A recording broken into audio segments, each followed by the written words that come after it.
KVGC News Time, 7 minutes after the hour of 7 o'clock. Time for a look at the news for a Thursday. It's the 15th day of February for 2018. In the news for today, Calaveras County fire crews rolled to a reported escaped debris burn late yesterday afternoon. First reported around 4 o'clock off of South Railroad Flat Road in the Railroad Flat area. The fire burned a small section of vegetation, and when firefighters arrived on the scene, they quickly were able to douse the flames. The size of the fire was reported to be about a 10 by 10 foot section. Now, we talked about this earlier today, and if you talk to anybody from CAL FIRE or any local fire departments, they will tell you this time of year, one of the, if not the number one cause of wildland fire is escape debris burns. So please be cautious, be careful. Swing dancing, a pay raise, and energy efficiency were on the agenda for the Amador County School Board. Meeting last night, the board voted to increase the salary of School Superintendent Amy Slavinsky. Slavinsky will receive an additional $16,000 per year in compensation.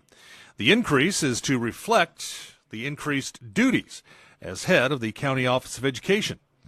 She will also receive the same 3% cost of living increase that the rest of the school district personnel are receiving. The board also approved renewed contracts for consultants that oversee the ongoing energy efficiency upgrades at the school sites and provide communication support for the district. And a treat for the school board, the students of Jackson Junior High last night gave a demonstration of swing dancing for the board. The State Natural Resource Agency will hold a public meeting tonight to discuss and hear public comments on the draft Mokelumne River Wild and Scenic Study Report. That report recommends adding 37 miles of the Mokelumne River to the California Wild and Scenic River System. The report was mandated by the 2015 passage of Assembly Bill 142, authored in part by Assemblymember Frank Bigelow, and is supported by local governments, water agencies, businesses and business groups, tribes, and outdoor organizations.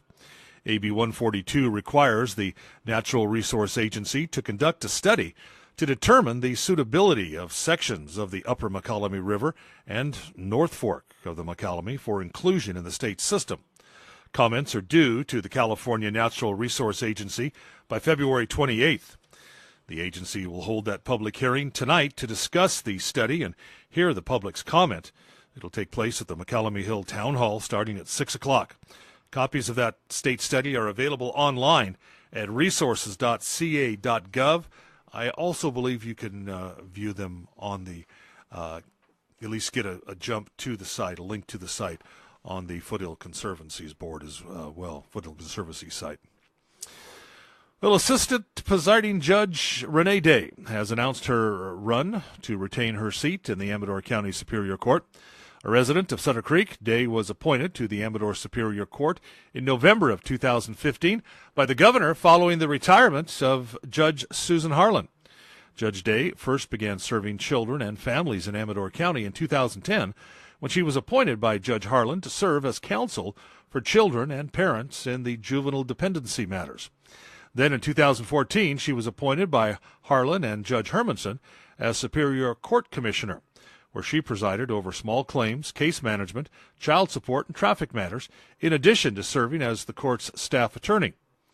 In addition to presiding over civil, criminal, and family cases Monday through Friday, Day is also active in the Amador County community, contributing to programs that help fund academic, athletic, and artistic programs for children.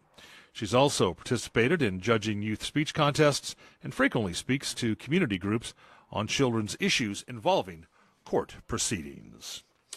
And the 9th annual Hospice of Amador and Calaveras Take a Chance on Love Valentine's Day drawing was a huge success yesterday, thanks to the generosity of the community.